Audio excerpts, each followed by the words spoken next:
അങ്ങനെയാണെങ്കിൽ നമ്മുടെ വിനീതിനെ ഇങ്ങനെ കണ്ണെടുക്കാതെ നോക്കിക്കൊണ്ട് നിൽക്കുന്നത് എല്ലാവരും ഇങ്ങനെ നോക്കാണ് കേട്ടോ.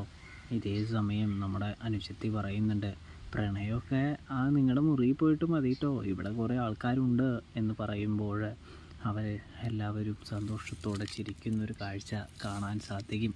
അതേസമയം ഈ വിനീതേട്ടനെ കൊണ്ട് എന്ന് പറയുന്നത് കാണാൻ സാധിക്കുന്നുണ്ട്.